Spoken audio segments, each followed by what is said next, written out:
Welcome back to Bog Panda. Tonight, Kelly and I are talking about completely legal ROMs on unpronounceable hard drives. I am Dr. Mike at Official Pagan on everything, and joining me, as always, Hi, everybody. This is Kelly at KELLYTHUL on Threads, Instagram, X. I guess that's it. Although I don't know how much longer we'll be on X, but is it because it's called X? um, it's I want to go where the people are, and it does seem to be that there's a beginning to be a bit of a draft away from it. But Threads I like so far. They've got some basic functions they need to add. Trending topics is one. Hashtags, absolutely. I mean, every social media platform has hashtag. The siblings of Thread, Instagram and Facebook, have hashtags. I don't know why Threads doesn't have hashtags yet, but you did not contact me on that. But we will start posting our videos on Threads, which would be one way you could be made aware when we put new videos out. But an even better way is to go to youtube.com/bogpanda and subscribe to the Bog Panda YouTube channel, where you'll get all this fine retro gaming content, music content. Also, the world's shortest podcast, Hard No, is available on the YouTube channel for Bog Panda. And after you've had a chance to take all that stuff in, you're like, what could I do to show my support? Check out our merchandise store, future home of Look Away from the Monsters t-shirt, and get a few things there. But you can get a nice big Bog Panda logo, which, who knows, maybe will appear in a movie sometime this year, next year, A year. some year soon. And we can't stress enough, go watch as many hard no's as you can. It's so much better than a flaccid yes. Also not a t-shirt. It's trying. I know. Come on, flaccid yes? Yeah, so under our old jackbooted thug t-shirt place, that would have got nowhere for sure. I'm not sure currently whether flaccid yes would work. It might be interesting to test AI out on that. Kind of say create a logo for flaccid yes, since we've got our logo for hard no, and see what we get. But I don't know. I'm not prepared to do that at this time. I say just Google flaccid yes and see what happens. What could go wrong? Right. How could that end poorly for you? That was Mike, Mike, Mike. That was this guy over here. Well, today we're going to talk a little bit about hard drives. There's another hard drive video that we came across from RGT85, a channel I really enjoy. Lots of cool stuff on there.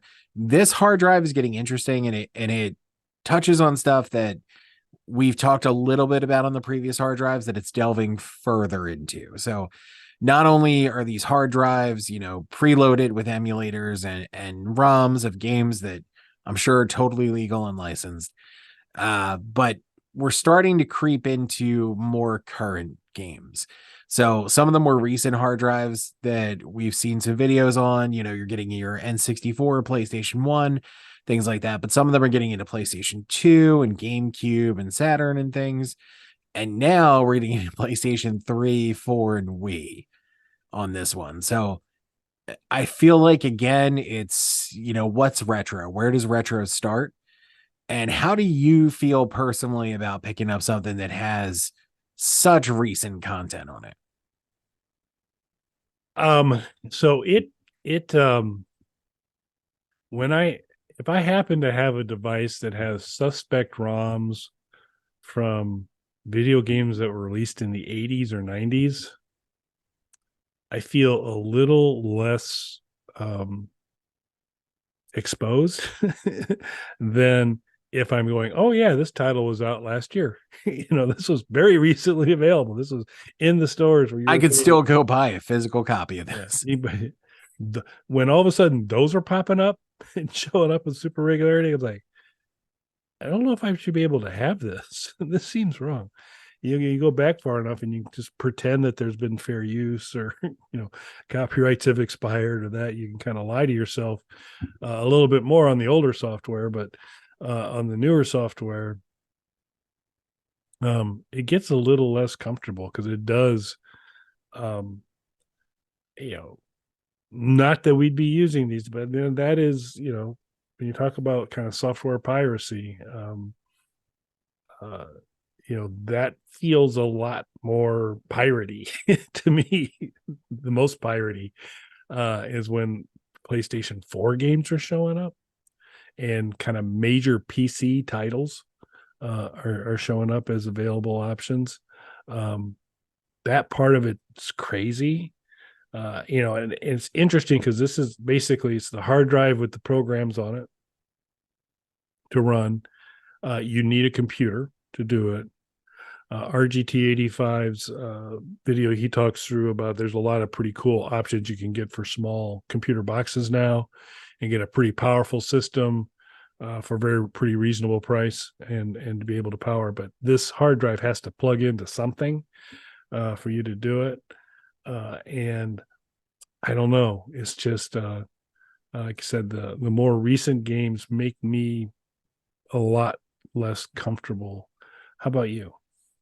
Yeah, kind of the same thing with that. That's when it starts to feel more like piracy to me. Playing some like more obscure things that are just not available anymore feels different. Like I understand that somewhere somebody holds the rights to that IP, but it's lost to time. Like they're not going to repackage these games and put them back out. No, there's no beat 'em and eat 'em, 50th anniversary edition coming down the pike. If there was, obviously Kelly and I would fork over the money for the box set deluxe editions, whatever that might. Can you imagine what that would come with the extras for that would be? I'm not going to think about it. So, no, I'm not going to do that. I mean, one thing that won't be included, but you can find in our store is beat 'em all day, the t-shirt. Beat 'em and eat 'em all day. No, you cannot. You Um, should be able to. yeah, I think so. A high res upgrade of Custer's Revenge is not something the world needs. um, and not something I think the world would allow, fortunately, either now. But We've come too far. yes, we have room. We have room to go further, but I do think we've come past the point where allowing something like a Custer Revenge to make its way to the shelves. Although I think you always had to kind of order it out of the back of a magazine, but it's just a little bit tough there. But yeah, it's interesting. This hard drive though is super intriguing, because all of a sudden you are getting this raft of some super high quality PS4 games, some great PC games, GameCube very, very well represented on it, which is not necessarily true in a lot of other things. It uh, a Game Boy Advance, I think, is actually on it too. Wii and Wii U is on there. So where else are you going to play a Wii U game now except on one of these things? So, um, but you kind of wonder how this can all happen. But you may have noticed so far, as Mike and I have talked about it, we've not shared with you. Yeah, and this was manufactured by X, because it's a little murky who it's manufactured by.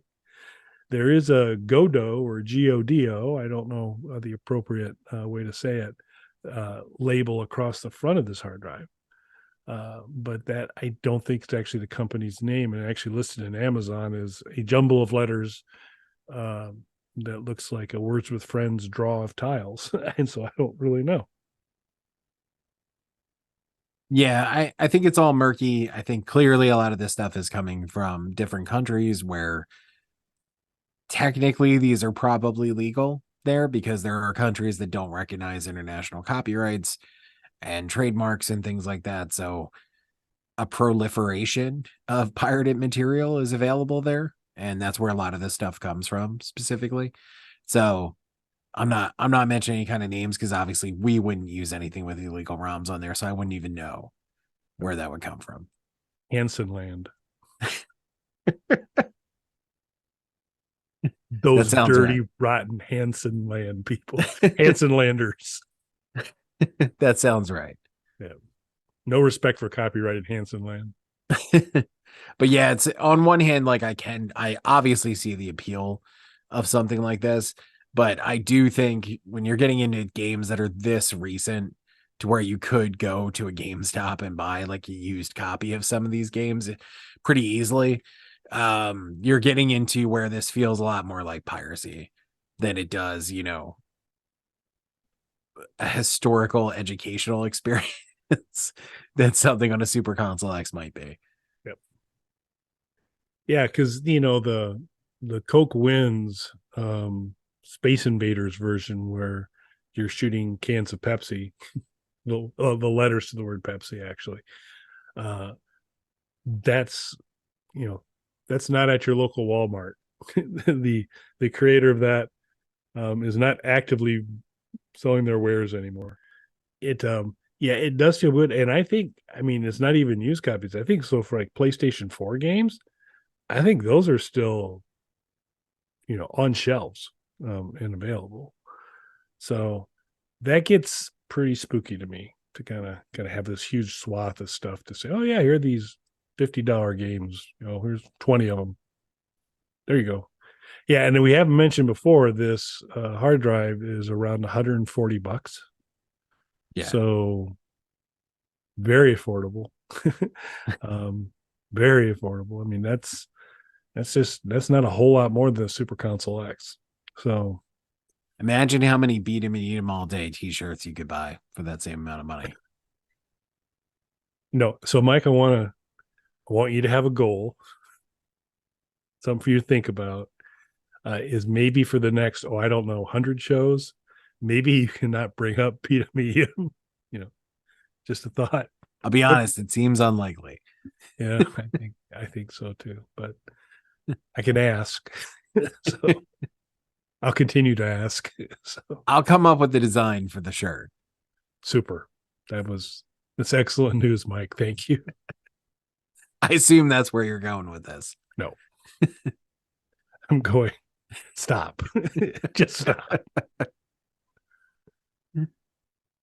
So be very interested. Let us know in the comments what you think kind of about this, where you're at in terms of I mean, this looks pretty fantastic in terms of what you get. My question is how do you kind of feel from a piracy standpoint, I wonder if YouTube's, I wonder how a video where we talk about piracy many times in the video, I wonder how it's going to fare. We're about to find out. Yeah, there's a publishing, and as usual, Mike will suffer no consequences if things don't go well, like he does.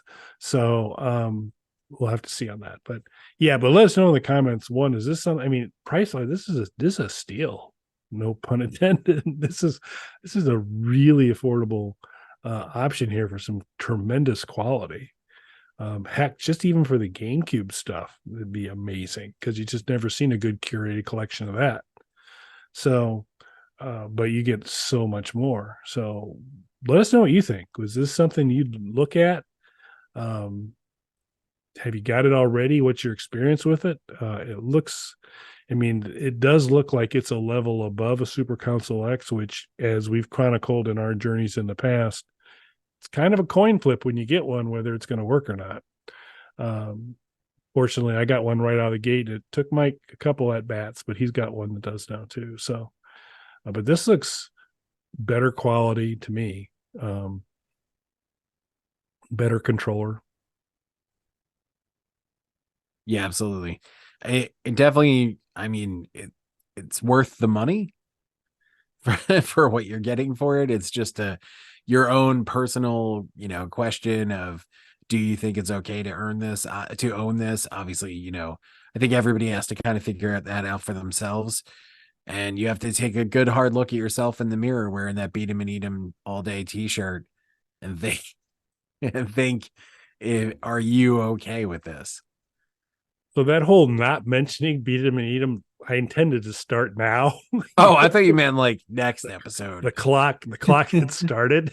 So But maybe the only way we can stop it is to stop the show. So I think that's what we'll do, unless you have anything else to add. No, no, just make sure you guys go check out that BEEE t-shirt. Thanks for watching, everyone. Thanks, everybody.